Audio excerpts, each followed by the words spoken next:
Welcome to another episode of The Gist, a limited podcast series powered by Energy Central, covering the big, bold, and impactful technological developments in geospatial information systems that are permanently altering the modern power grid. I'm Energy Central Community Manager and your host for this series, Matt Chester. Data is the new infrastructure. It's a phrase we've all heard, but for electric utilities, it's more than a handful of buzzwords. It's becoming the backbone of how we build, maintain, and modernize the grid. In fact, it's a topic we broached as early as our first episode in this podcast series. And so in today's episode of The Gist, we're diving into the world of GIS and data management and why getting the data right is no longer optional for the utilities that want to stay reliable, resilient, and ready for what's next. From cloud tech and AI to meeting compliance demands and bolstering day-to-day operations, GIS has quietly become one of the most powerful parts of the utility toolkit. And today we're pulling back the curtain on exactly how it works, why it matters, and what steps utilities can take right now to level up their data game utilizing this GIS technology. And we're doing it with Energy Central regulars, our good friends at Esri, Bill Meehan and Pat Hohl. The Esri team has made this episode possible, and we're excited to hear more about their work in this conversation. So stay tuned to hear the full rundown. So Bill, Pat, welcome to The Gist. Well, it's great to be here. Hey, thanks, Matt. Wonderful. And let's start, at the beginning by laying some foundation. What is the current state of GIS in electric utility transmission and distribution? I'm going to probably focus a little bit more on transmission than distribution. I've been working a lot on transmission, and Pat's been doing a lot more on distribution more recently. So I want to talk a little bit about the state of the GIS in electric transmission. And really, when I think about transmission, there are really four elements that encompass a transmission company within the utility industry. And it's really about managing the infrastructure, number one, managing growth, kind of what's expanding the business, so to speak. Running the business is the first one, expanding the business. And then it's really protecting the business, which is all about reliability and resilience, hardening, that sort of stuff. And really the other one is managing the land, things like right-of-way and vegetation. So and when you think about those four areas, space, location really has almost everything to do with it. The infrastructure, the poles, the wires, all that kind of stuff. The growth, it's the demographics, where things are going to happen over time. And then when you look at the right of way, of course, the land it's all about GIS, right? The land management and all that kind of stuff. The weather and how it relates to the land and all of that sort of stuff. And of course, resilience is about, the capacity. Do we have enough capacity? Where are we sure? Where are things congested? So that's really the state of GIS, is applying to those four areas. Pat, what about distribution? Well, and this is a very broad question, the current state of GIS. We could talk about this for the next 45 minutes. But I'm trying to come up a level and just think, okay, in the big picture here, where are we? And I would say across the board, we're seeing GIS move from just a thing that makes maps to something that is much more integrated into the entire enterprise, where the model that GIS maintains becomes more important and applicable across many different workflows across the enterprise, and therefore becoming more mission critical. I worked for many years in the field, and we're seeing a lot of field use. I think that if I was going to say current state, it's really going to better models and pushing applications out to the field, where many more users, those field users, are taking advantage of the information. They're also capturing a lot of information and validating information on a day-to-day basis. I think just as a starting question, Matt, that's kind of the way I see it. One of the things I like to ask an audience sometimes is, what's the first word that comes to mind when you hear the term GIS? And of course, everybody yells out, maps, of course. And it is, of course, it's about maps, but it's also about discovering something that I didn't know about, finding out something about those four systems or all that sort of stuff, or what's in the field. And we're going to talk about that at the next episode. But when we think about GIS, it's really about discovery, finding out something new, not just about making a map. Right. And so with that context, why is the idea of getting the data right such a critical issue for the utilities today? As I mentioned in the intro, we hear that phrase, data is the new infrastructure. So how true is that when it comes to building this modern, resilient electric grid? Yeah, I would say, the data is the foundation. And yeah, you've got that idea that the data is the new infrastructure. First off, you can't manage what you can't see. And without data, you have no control. These physical assets that make up most of the utility system, they're passive. Somebody has to drive out in a truck and operate them or see what they're doing. some limited, applications for remote control. But as we move towards a smarter infrastructure, a more resilient infrastructure, those elements all need to be part of a more resilient, responsive kind of a network. And the grid complexity is just absolutely exploding, not only with the things that the utility controls, but with the customer side equipment that the utility has to interface with and accept electricity from, provide signals to, but it's not really part of their infrastructure. So this need to model those things, represent them, and to do that quickly so that you can analyze them and decide what the best course of action is immediately is just becoming more and more important. And I think that's why this idea of data being the new infrastructure is really so important for the future, for the resilient grid. If the data is wrong, bad things happen, right? I mean, when we were, both of us were running the electric operations, people are out of power. And so you race to go to a location to find, there's a transformer, because that's what it says. Oh, the transformer is on that pole. Well, if it isn't there, why isn't the data right? Well, because during a storm, people just put stuff back together and they don't get the data. The data doesn't always end up being right. So good data really leads to good operations. Bad data leads to bad outcomes.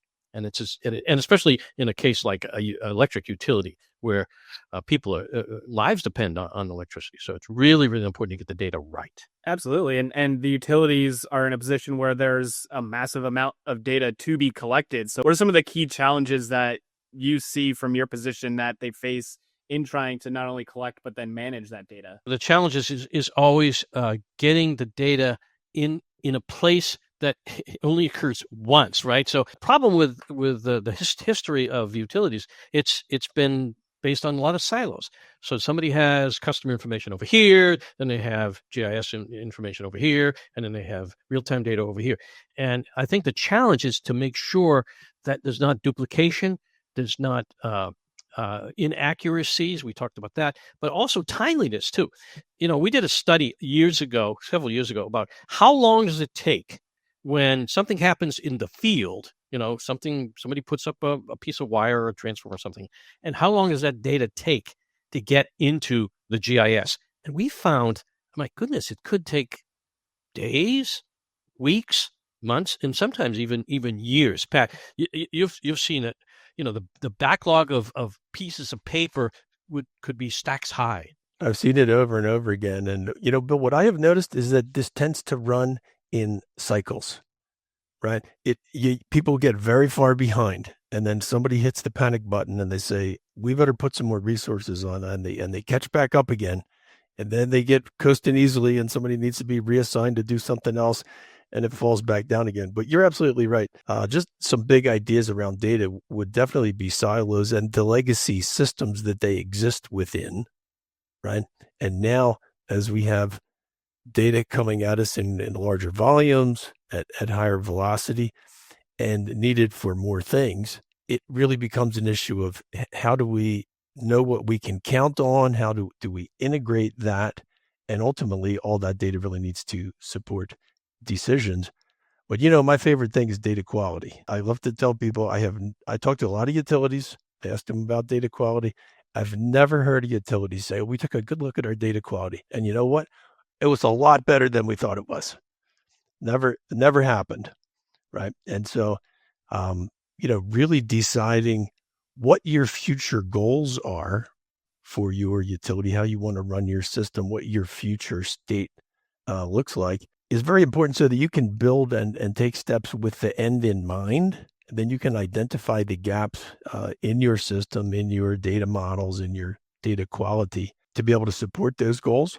And I would say break down those silos, clean house, and figure out how you're going to support things. Start small, but have a large goal and a large end in mind. And I think going along with data quality is also this notion of data latency, is what I was kind of referring to earlier. The fact that it just takes so long to get stuff from the field to the office. And that's where I think using mobile technology can be a huge benefit to utilities. We'd think that everybody's using technology for that, but that's really not true. I think still this thing called paper and pens and paper. It's still sometimes redlining on maps and on diagrams still actually occurs. So using reducing the data latency. So if I put something it's like this on an iPhone or an Android device, and it happens right now, and everybody gets to see it throughout the organization. I think that's the challenge, to get people to do those kinds of things. Think about quality and latency kind of together. I love that you brought up latency, Bill, because to me, this is a biggie. And I know people listening, they may think to themselves, we're still doing some paper. I'm a little embarrassed by that. I believe you were in the room with me, Bill. We'd had a special interest group at the user conference a couple of years ago, and a woman asked a question, and she was struggling with an existing paper process, and she seemed very, very embarrassed by it. And I stopped her and I said, show of hands around the room. There's 150 people in the room. I said, who here is still struggling with some paper processes like the one that she just explained? Virtually every hand went up.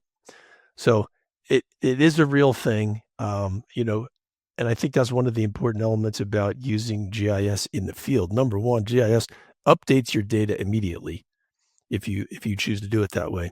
But putting that capability in the hands of field users is definitely a trend that we're seeing, and it really goes to help to take this latency, because if you're running your data updates through a series of individuals and departments and processes, in many big utilities, they go to a contractor to update those things. That chews up a lot of time, which just immediately degrades your data quality in terms of what you can count on for decision making right now, today. And addressing that is going to be a big issue going forward.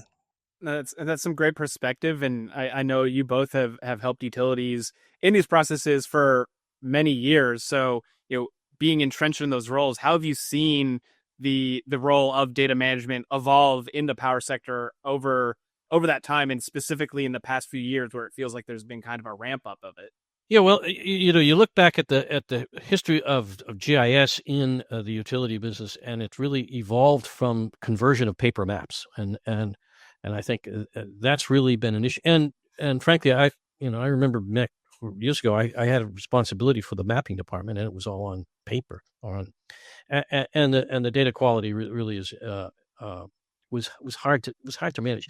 Today, with some of the new technology, there's about rules. Like now, you can't just put information that doesn't make sense. Like you can't connect, a medium voltage cable to a low voltage cable without something in between, or a transformer, or a high voltage line without a breaker or a fuse and all that sort of stuff. So the new technology allows people, or I shouldn't say allows, but prevents people from making a lot of mistakes. And I think that it's built in data quality, and that can be a really good technique. Yeah, I'll build on that. I think going from this idea of GIS supplying maps to having functional models that support other workflows in the enterprise is important. We've gone from more of a departmental kind of a resource to really an enterprise resource. Accompanying that would be transitions from just a static 2D kind of a representation of the world, leaning more towards real-time information, right? We talked about reducing latency, but also incorporating real-time information like weather or current readings from equipment, from a 2D representation to now in many cases representing 3D and including imagery and the LiDAR point data that allows you to do all kinds of things. For example, evaluate trees and their relationship to the wires that they are near in 3D. And we've talked about quality and accuracy, but really in my mind, it's a move towards making things actionable now.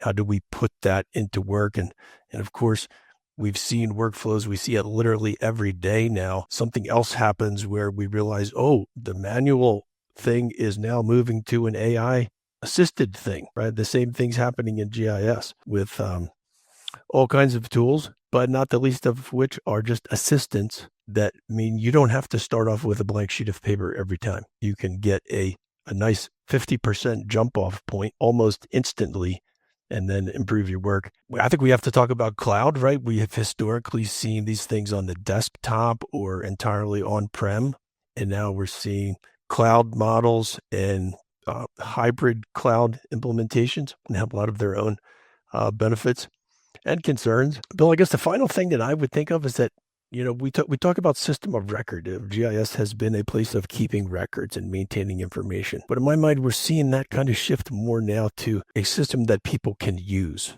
that they can engage with, whether it's on their phone, as you suggested, on an app, any of these different ways, on a dashboard in the storm center. Don't you think that's important? Absolutely. Yeah. And I think the other piece that is going to help, I think, is this integration of multiple systems. Particularly, I'll go back to transmission in a way. If you think about the energy management systems and the SCADA systems, and bringing that kind of real-time data into the geospatial context. Most people have done things like SCADA systems with schematic representations, but now think about all of the wildfires that happen around the transmission lines, and bringing that data together with the schematic representation into a geographic context can be really enlightening. Holy crap! There's going to be wind going in this direction, and there's fire in this direction, and there's a transmission line over there. Let's bring all of this data together. So the integration of multiple sources is just creates not a 1 and 1 plus 1 plus 1 is 2, but a 1 plus 1 is more than it gives you tremendous capability. Yeah, this is the aha moment here when it comes to GIS. Geography, and that's not a word that we use a lot in the utility space, but where things are is the ultimate way of integrating data, right? If you like math, you could think of it as the ultimate common denominator. Or if you're a database person, it is the ultimate foreign key from one data set to another set, because everything gets anchored based on where it is. And that makes it actionable, whether you're looking at your poles or your line clearance, tree trimming, or how you're impacting a community that has certain demographics. All these things fit together. And it's such an amazing idea that once you really see it, I remember thinking to myself years ago, like, wow, how come we haven't been talking about that more? That's such a crazy, awesome idea to be able to just integrate data based on where things are and where it happens. And that really is the power of GIS. Yeah. And it's just, you always remind me of a story. So I used to run electric operations as Pat did as well. And the old days would be you'd sit in the control room and you'd have a TV monitor looking at the weather here. You'd have spreadsheets over here, and then you'd have SCADA over here, and then maps on the floor, and you'd tape them to you. And I had to make a decision. It's about, that's the key. Data will help me make decisions. We always talk about data-driven decision making. Well, if you got data all over the place and none of it kind of fits together and it doesn't really match, then that's what GIS does, which Pat was talking about, pulls it all together to see, aha. And that's kind of the foundation of what we refer to sometimes as the digital twin, bringing not just the 3D representation, but bringing the real-time data in, bringing the condition information in, bringing all this in so that, now we can make the decision. What do we do now? And what do we do first? And then so let's talk about the results that utilities can expect to see because of these types of improvements. How does improving GIS data quality directly impact things like day-to-day grid operations, outage response, asset management, even field crew efficiency? Well, Bill, I know one of the things that I got out of it was better sleep because I had the same experience you did, right? In my head, I have to integrate what's happening. And sometimes that is looking out the window and seeing, do I really believe up there in the north that we're going to need all hands on deck in a couple hours or not? But I think you're asking a good question, Matt, and that is what can we expect? The situation that we've been talking about here, the situation I'm describing is, do I hold crews? It's the end of the day, right? They're going home in 5 minutes. Do I tell them to stay and pay them overtime and burn them out when I may need them tomorrow morning? Do I call in neighboring crews, right? How do we do that? So I think one thing you can expect is better, faster, more confident decision-making in situations like that, which leads to your response to outages. I think you can be much smarter in your dispatch, right? In utilities, we have done a lot of things by circuit. We patrol things by circuit and we trim by circuit. And if you get smarter about where the work is, where the needs are, then I think you can dispatch more effectively, and not only makes you more productive and saves time and money, but it also reduces your carbon footprint by just reducing numbers of miles of trucks that are driving around. I worked for a guy who was like a really wise utility. He was the president of the utility company, and he said, "Bill, there are only 4 things you have to know about running a power company. Only 4, just 4. Number 1, make money. Number 2, keep customers happy. Number 3, keep everybody safe. And number 4, stay out of trouble." And when you start to distill that, talk about what Pat talked about, is okay, make money, productivity. So how does this help? Well, it helps to save money, to be more productive, to allow perhaps the utility to invest and do things. Instead of doing, 2 things, I can do 5 things in the same amount of time. Keep customers happy. Lower what we sometimes refer to as the reliability statistics, SAIDI, system average interruption duration index, to reduce the outage time for customers, which just benefits the whole community. And of course, safety is really jump 1. So if you don't know where things are, if you're confused, confusion leads to accidents. So that's what GIS can do. And stay out of trouble really is about compliance, forming the law, the land, or even the regulations, keeping up with compliance. So if you can do all those 4 things and you drill that all down, GIS really feeds into all of those things. Bill, I'm thinking of one more. You and I are both engineers, spent many years in engineering, and historically, it's a frustrating point in utilities. Engineering is over here doing their thing, and it's as if they throw things over the wall, and operations is over here, and they're the recipient of those things. And after they build facilities, they throw the as-builts back over the wall, and those 2 groups don't communicate well, generally speaking, across the board, right? But using tools like that, where they're both working off the same set of information, where they're using electronic tools to do their work that allow each other to see the elements of that immediately, I think that's an area where there's tremendous improvement to be gained. And that goes to efficiency and productivity, but it also goes to just making it a safer, better, more enjoyable place to work. Yeah, and as you guys are both engineers, like you just mentioned, I wanted to ask a couple of more tech-specific questions. And Pat, you earlier brought up cloud technology. Can you dive more into how that's changing the game for GIS and utilities? I think there is always hesitancy, and Pat and I have been involved in power restoration for many years when we worked for the power company. And everybody says, okay, that's great. All our data is going to be in the cloud. What happens if we lose the internet? What happens if we lose what are we going to do around that? And I think that even though it happens, I think we don't want to run our business on that case. I think the cloud is going to be great. Do you just find what you're going to say there, Pat? I think you're bringing up a good point. And, this was always a very real concern for me. What do we do if the server goes down? What do we do? Because at the end of the day, the utility has to put the system back together no matter what. There's no circumstance where you can take a pass and say, well, we're really not able to do it right now. You have to respond. And so we always had a variety of techniques, including physical paper maps that were locked up in the closet and updated every month.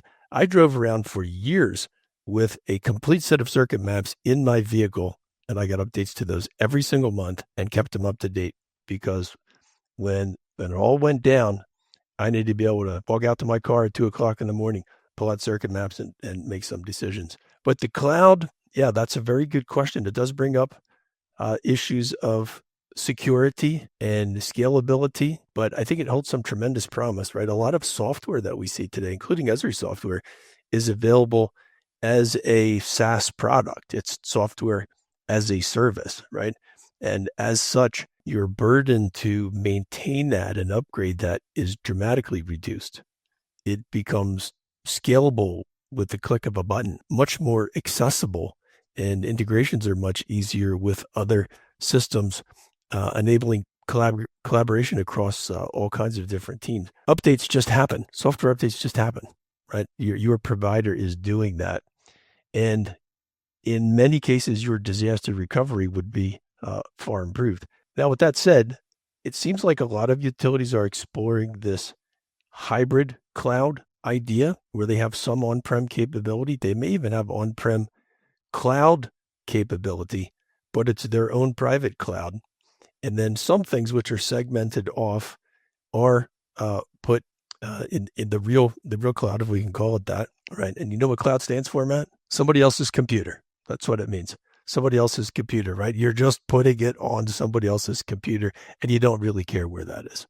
We're seeing all kinds of things happen in AI related to cloud, and that's where you can see the quickest uptake, the shortest time cycles to implement new things. Well, the volume of data is. You look at image data is, it just explodes the amount of storage capability that you have, and with the cloud, it's just so flexible to be able to add more storage at a moment, at a seconds, at a milliseconds notice, just more. So, in terms of utilities managing their own infrastructure, that has its own challenges too. What if your servers are you still have to manage them, and if it's somebody else's problem, especially if it's a company who that's their business, the electric utility business is to make sure the power is on and all that stuff. Other companies, and I don't want to mention names, but you know who I'm talking about. They're the ones that they've been doing this forever, and they have the technology and the expertise far exceeds anything you'd probably find at a local utility. And so I think that's the advantage too. They just have it. Backups and recovery and redundancies and all that kind of stuff. I think that's really where the advantage of the cloud is: flexibility and expandability, all that kind of thing. You look at when people test their systems for like an outage situation, then when the real outage happens, it's like, oh, there's much more. People, we didn't realize there's so many people are going to be calling at the same time. And if performance it degrades during a major event, that can create all kinds of issues. That actually relates to one of the four things that I talked about: staying out of trouble. The worst thing that can happen during a major power failure is to have failure of your systems go down, and that's when they're going to happen, right when everything is a critical situation. Yeah, and so you mentioned how having all of this storage thanks to the cloud, it enables the increase in imagery, and we mentioned AI. So how are AI imagery and computer vision then being integrated with GIS for these T&D uses? Frankly, a lot of people don't like AI. They worry about it, AI, but I actually like it. I've used it a lot in this business. But the thing that I found fascinating is, and I'll use like a specific example. I'll use transmission as an example. So what can happen in a transmission? Like long lines spanning areas that nobody's even around. What happens if there's a cracked insulator, or there's a bird's nest, or corrosion? The AI could take millions of these images first by training. Well, what does a bad insulator look like? Then I don't have to go, then I have to go out in the field and walk around the transmission line in difficult conditions. I can use AI it's right there. And what's the GIS connection?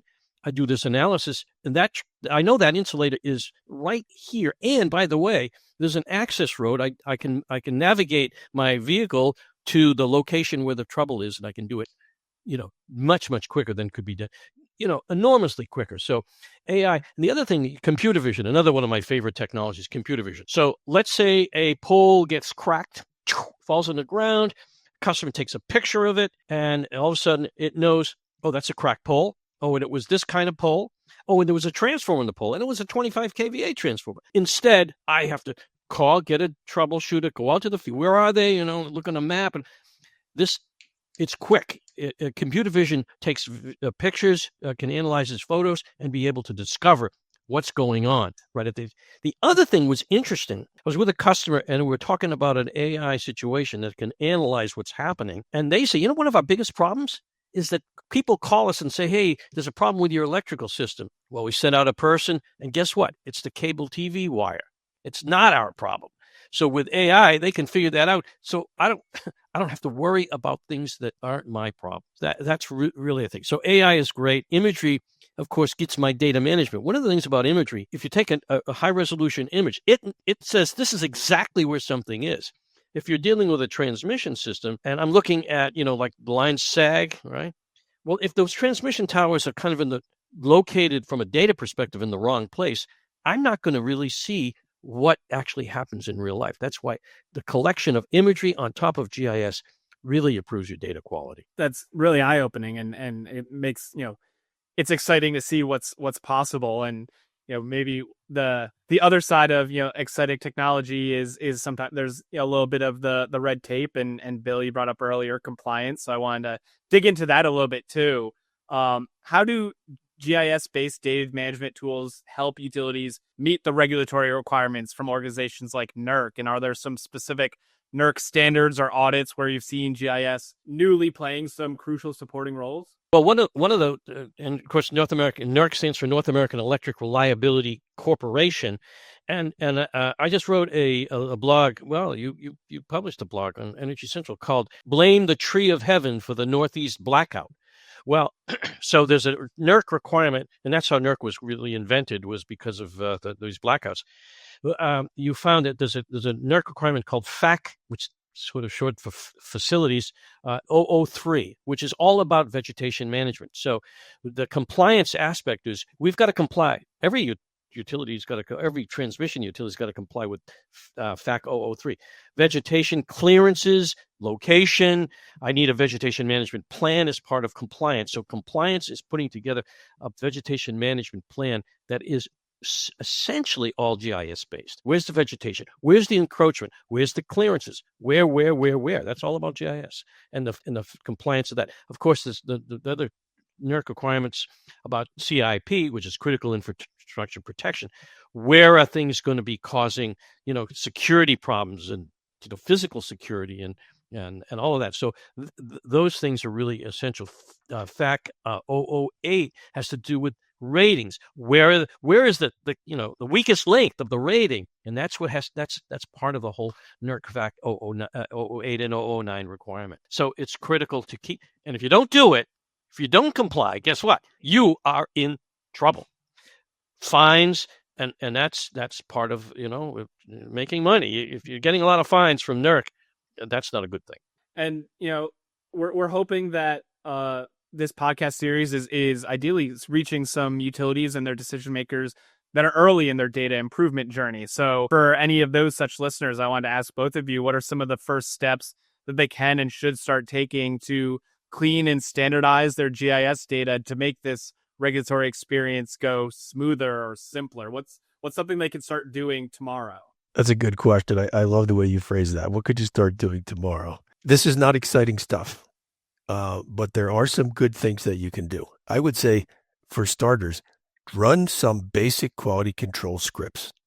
They're out there. Esri supplies some. Run some basic checks on your data and see where you are. Then I would map out what data do you have? What are its uses? Where does it go? What does it do? And what is your confidence in that data? And I think that kind of a perspective would enable you to see where you have data that's important, that you don't have the best confidence in. And then I would say, pick a circuit and just go through it end to end, right? Particularly paying attention to those things you've identified. Go through and look at everything, because you will learn an awful lot in that process, even if you have many, many circuits. If you take one, don't cherry pick your favorite things, just go through the whole thing and really evaluate it. Then I think where can you have high impact in your data improvement efforts. Evaluate it, fix it, standardize how you're going to do it. And as Bill mentioned a few minutes ago, if you implement some of these back-end rules and business rules that are enforced on the data, then you've essentially fixed it forever. And with some of these mobile tools, if you have a good feedback loop with the field where they feel like they have the ability to influence more than anybody else, right? Why, Bill, you talk about, wow, why is this like this? We've heard it 100 times. If you have a good feedback loop with the field where they can supply feedback, they know it's going to go in, they know it's going to get updated, and that's the last time they'll deal with that problem, then you've made a friend for life. I would also say be thinking about your entire as-built process, right? We've hinted at that a little bit at the time it takes. Think about how you can digitize that, capture information. The GPS devices that are available for crews today are amazing. And if you are standing there, you might as well get good location data and attach it to that infrastructure right at the as-built and clean up your as-built process, speed up the time it takes to get that data back and available to everyone else. Yeah, that goes into the data latency problem that we talked about earlier. If you just got all this stuff on paper or even in files and so forth. The other thing, in addition to what, and I agree everything with Pat said, I'm sure everybody that's listening to this podcast has what's called their junk drawers in their kitchen, right? I mean, you got old keys from the 85 Ford Escort or something sitting in there, and batteries and stuff. And the interesting thing is it's very easy to store stuff and you get it in, but it's a pain in the neck to access it. Where did we, and then we've got multiple junk drawers. So I would say, as part of the whole data management thing for GIS, analyze how many digital junk drawers you have, because the worst thing is to have data in very many places. Some people have, like, for example, hard thing, they have their pole database, and then they have their equipment database, and it's on this pole, and you got multiple places where poles are, and then they don't match. I mean, how many utilities have actually got a plant accounting system that doesn't match their engineering systems? Do a data assessment, figure out where every one of these pieces of data, and get rid of half of that crap. Pull the junk drawer out of the cabinets and throw away the stuff that's in there, because that's really issue. And then imagery is another one. You've got lots and lots of data that is in files on hard drives and in the cloud and everywhere else, and it's not really organized. Do an assessment of where your data. So, like, ask the question: where is your data? Where is your data, and what is it, and how many places does multiple and duplicate pieces of information? And that's where GIS can really, once you do that, and then realize this is what the data that I need, and I don't need it in 5 different places. So I would say that's a good way to begin. So what Pat had said, and then get rid of duplicate data and streamline your data. Because every time you store a piece of information, then you got to manage it. And if you really don't need to, don't. I'm impressed you found a way to work cars into the conversation. When you said 1985 Ford, I was thinking, what model is he going to pull out? No. A Taurus. You said, it is a Taurus. You said Escort. Escort is not one that popped into my mind, but it's very impressive. That's why it's in the junk drawer. It's in the junk drawer. Yeah. Excellent. Well, yeah, some good advice for our listeners. And then, as we start to finish up today, I want to pass a closing question to each of you. And so much of our work at Energy Central, both on the GIST and in the regular conversations we have with our community, it centers on reliability and resilience of the grid. So, if you could sum it up, how does getting data right, particularly with GIS, tie directly to that goal of improving grid reliability and resilience? Well, I think we were just talking about this, right, Bill? Yeah, that's right. The idea of, is reliability inclusive of resilience? Are they different things? And I think we all understand that reliability has been the cornerstone of utility work forever, and that's normally about keeping the lights on. And when I think of resilience, I think that's how we get back to normal when we find ourselves in a non-normal situation. And we've talked about a lot of different examples here from maintenance and automation and vegetation management. But I think all of these workflows, we're seeing that utilities realize when they look at the enterprise, look at the whole operation, exclusive of the silos, and they think, how do we manage this information and do this work more effectively so that we are more reliable, so that we can be more resilient? They realize it's very data dependent, and the nuts and bolts of that data are geographic in nature. And that is the key way to bring these things together, whether it's transformer locations and storm clouds and EV charging stations. They can all come together and be evaluated geographically. Yeah, with good data pulled together, like we talked about earlier, bringing all of this information together, you can then create what's called an aha moment. But it's not just about, aha moment, isn't that great? Or aha moment, holy smoke, we better fix this right now. We're going to find, that's what GIS does. It creates these patterns and overlays, and you start to see things. You open your eyes and you say, if I don't do something about this right now, that's what resilience is all about. Do it right now. Something bad will happen. Good data is going to prevent issues from happening. It's really, and then we're all going to see where resilience to me is about hardening, making it tough so that it can withstand Mother Nature or people crashing, into poles. That resiliency is what is really going to make the system operate really, really well. And that's what it's all about. That's, again, but one of those 4 things: making money, so I don't spend it, keeping people safe, keeping customers happy, and compliance. So GIS is really at the foundation of all of that. Excellent. Well, I think that sums it up really well. And I want to once again thank both Pat and Bill for joining us today. Well, thank you, Energy Central. Thanks, Matt. It's been great. Thank you. Of course. And as I mentioned at the intro, this episode was made possible by the fine folks at Esri. Esri is the global market leader in GIS software, location intelligence, and mapping. With Esri software, you can add the power of location to modernize how you work. Esri helps to digitally transform utilities by enabling users to create, discover, share, and use maps anywhere, anytime, and on any device. The Esri ArcGIS system is a comprehensive GIS allowing organizations to analyze and share their data across the organization. Operators and managers access ArcGIS for improved operational awareness and decision-making. Field and office staff use ArcGIS to manage, update, and analyze information about customers, network assets, and work orders. To find out how to digitally transform your utility, visit www.esri.com/electric to learn more. And as a reminder to our listeners, we've got plenty more episodes headed your way with super smart people who are literally building the future of energy. So don't miss a single episode of The Gist. Hit subscribe to this feed, share an episode with a friend or coworker, and head to Energy Central for even more insights on this technology moving the power industry forward. And we'll see you next week for more.